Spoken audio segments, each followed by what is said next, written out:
Dlaczego Cypr jest tak bardzo prorosyjski? Tajna moskiewska grupa kultywowała więzi z cypryjskimi politykami, dzięki czemu z powodzeniem przeforsowała w tamtejszym parlamencie wniosek wzywający do zniesienia unijnych sankcji wobec Rosji.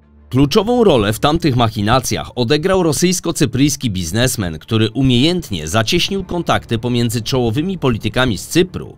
Na dodatek, jak okazuje się, jeszcze na początku 2022 roku co czwarty turysta na Cyprze był Rosjaninem. A wygodny system podatkowy i uproszczone procedury uzyskania obywatelstwa sprawiły, że tłumy ściągałyby ukryć swoje pieniądze, zaszywając się na urokliwej wyspie Morza Śródziemnego. I choć po nałożeniu międzynarodowych sankcji za agresywną napaść na Ukrainę, części Rosjan zaczął palić się grunt pod nogami i to wcale nie od nadmiaru słońca, to jednak wciąż co najmniej 1 na 5 osób, które możecie spotkać w popularnym turystycznie Limassol lub Larnace, to Rosjanin. Czy zatem Cypr to nadal Cypr, który znaliśmy? Czy może bardziej Cypr Rus? Jako rosyjska wyspa na Morzu Śródziemnym.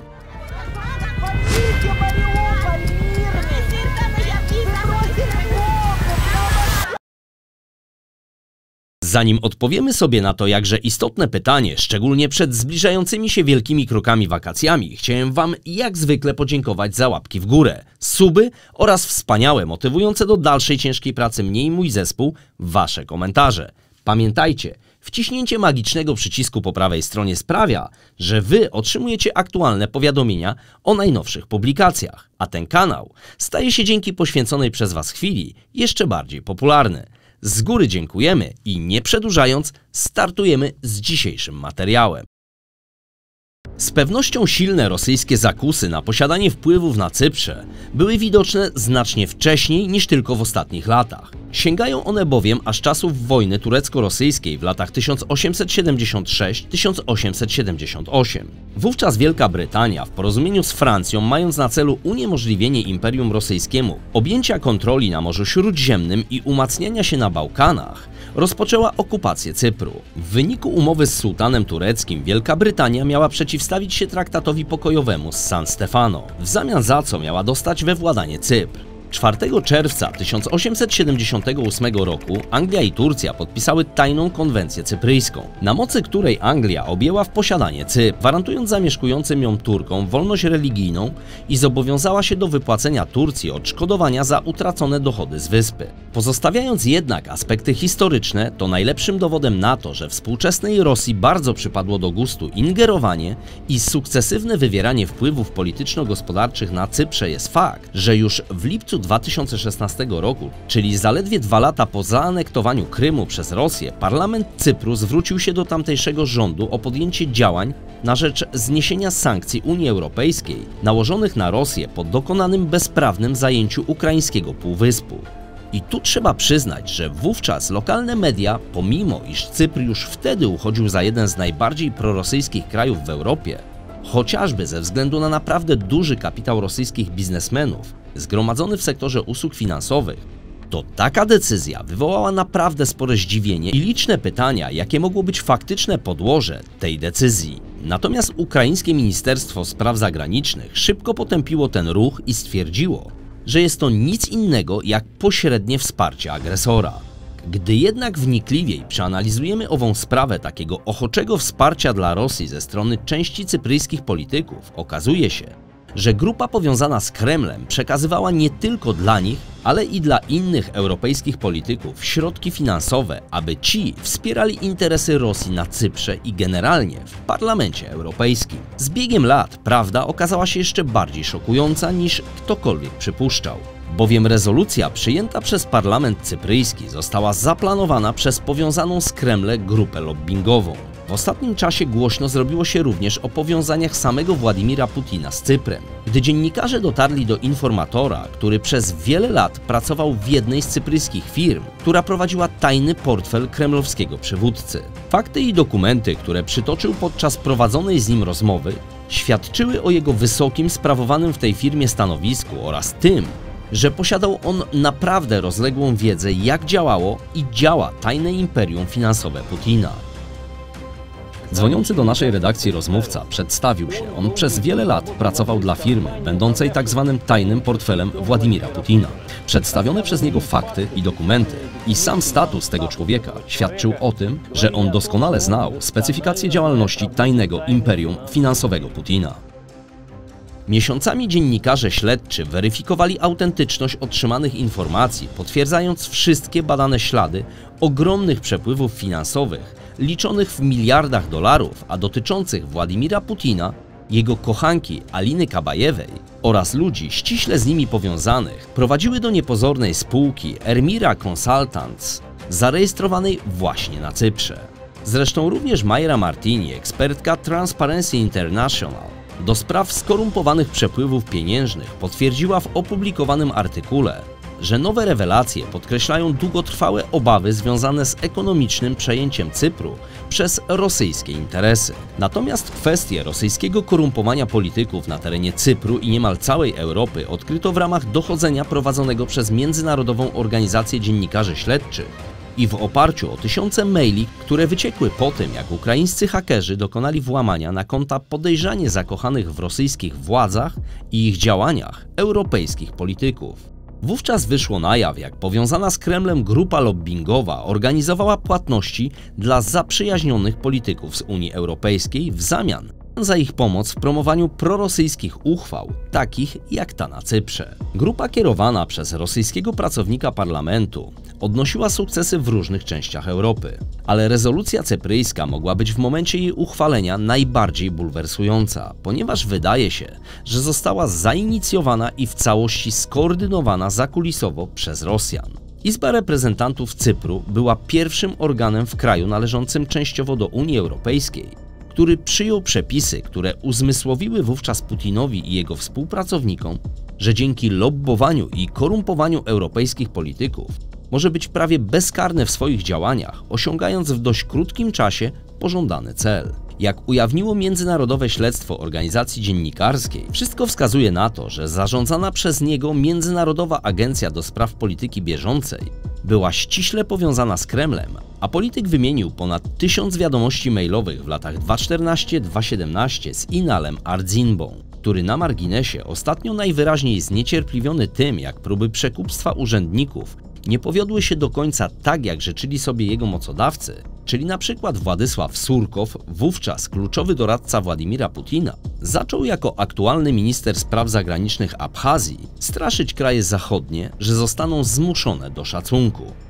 To pokazuje nam w doskonały sposób, że kremlowscy rządzący na czele z Władimirem Putinem są niczym ośmiornica oplatająca swoimi mackami nie tylko kraje ościenne, ale generalnie całymi latami próbując podporządkować sobie kogo się tylko da. Zarówno poprzez naciski związane z zapewnieniem dostaw kluczowych surowców jak gaz, ropa lub węgiel, ale również poprzez daleko idące wpływy polityczno-gospodarcze polegające na tworzeniu całych grup politycznych zależnych finansowo od Moskwy i tym samym zmierzającym do uchwalania dogodnych dla Rosji przepisów prawnych zapewniających swobodę działania np. rosyjskiemu przemysłowi wydobywczemu oraz ludziom ściśle powiązanym z rosyjskim biznesem, a często wywodzącym się ze struktur dawnego KGB lub obecnego FSB, albo będących bliskimi współpracownikami prezydenta Władimira Putina. Co również może Was zainteresować, to fakt, że skrzynka pocztowa Mirza Kanina, do której treści uzyskali dostęp ukraińscy hakerzy, zawierała również ponad 100 wiadomości mailowych wymienianych z polskim politykiem, liderem prorosyjskiej partii Zmiana, Mateuszem Piskorskim.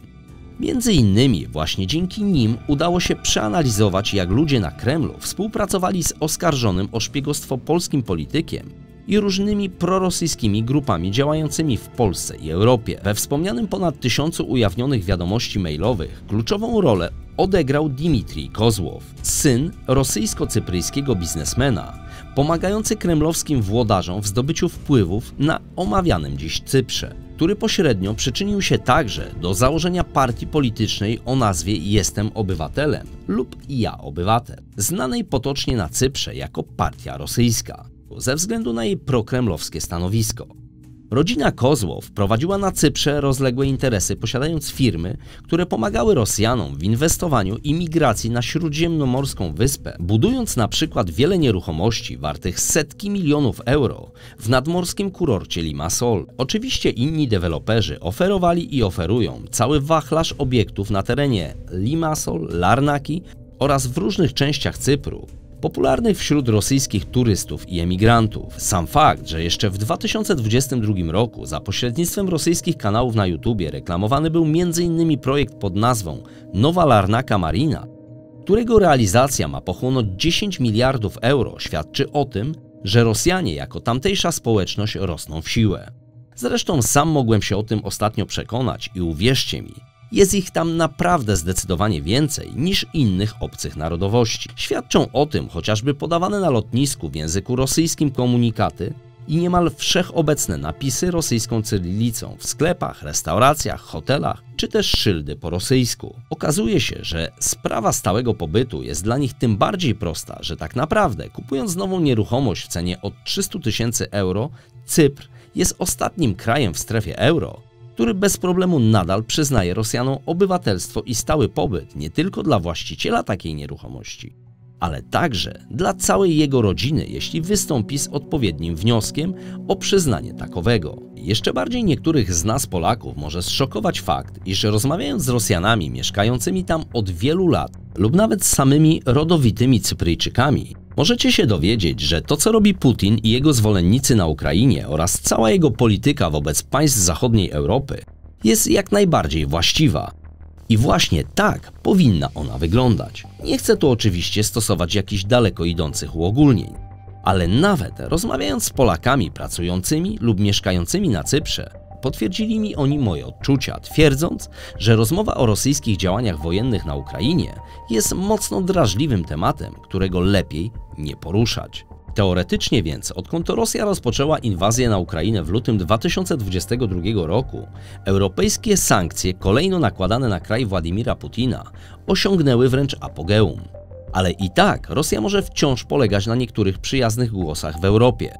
Pewnie również dlatego współtwórca cypryjskiej partii Jestem Obywatelem, Aleksiej Wołobojew, nie przejmuje się zasadniczo takim rozwojem sytuacji oraz tym, że jako rosyjskojęzyczni biznesmeni mieszkający na wyspie, tworząc tą partię niemal od razu przez konkurentów politycznych i środowiska dziennikarskie byli określani partią rosyjską lub partią milionerów, a brytyjscy dziennikarze zaczęli szukać powiązań z Kremlem. Co tym bardziej intrygujące, to po ostatnim pobycie na Cyprze odnoszę wręcz nieodparte wrażenie, że tak jego, jak i innych Rosjan nie rusza nawet fakt, iż największy cypryjski bank, Bank of Cyprus, w którym ponad 15% z nich posiada konta, zamyka rachunki swoich rosyjskich klientów, tak indywidualnych, jak i firm.